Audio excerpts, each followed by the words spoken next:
দর্শক আসসালামু আলাইকুম। আবারও দ্বিতীয় নম্বর ভিডিও নিয়ে হাজির হয়ে গেলাম। আমরা তিনজনই, কারণ আমরা গরিব, আমাদের সাথে অন্য কাউকে দেখতে পারবেন না। পকেটে না থাকলে টাকা কেউ আসবেন না, টাকা আসলে থাকতে হবে টাকা। আসসালামু আলাইকুম। এই যে দেখেন হজুররা আমার ভিডিও দেখতেছে। তো যেটা বলতে চাইছিলাম, পকেটে থাকলে টাকা আসবেন টাকা। এই যে যাদের আছে টাকা, পোশাক আশাকের কত সুন্দর কাকা। এই যে দেখেন সুমন কাকা।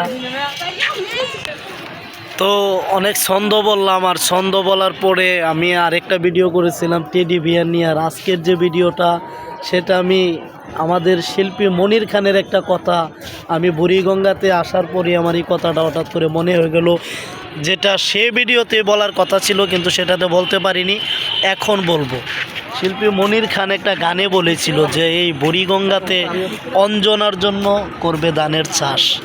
আজকে সেটা বাস্তবতা। দেখেন ধানের চাষ হয়নি বুড়িগঙ্গাতে, কিন্তু বিভিন্ন ফসল, এই যে দেখেন মূলা শাক, এই যে ডেঙ্গা শাক এবং লাউ।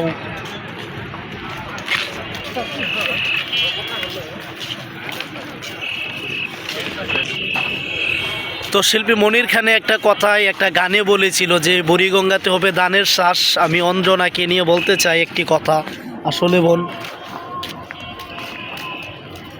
শিল্পী মনির খান যে কথাটা বলেছে আজকে সেটা বাস্তবে রূপ নিয়েছে। হয়তো সে গানটা অনেক আগে গিয়েছে, কিন্তু আজকে আমি দেখলাম সে গানটা বাস্তবে রূপ নিয়েছে। এই তোমার জন্য বুড়িগঙ্গাতে করব ধানের চাষ, এই তোমার জন্য ঢাকা শহরে। তো এই দেখেন বুড়িগঙ্গা নদীর পাড়ে আছি আমরা তিনজন।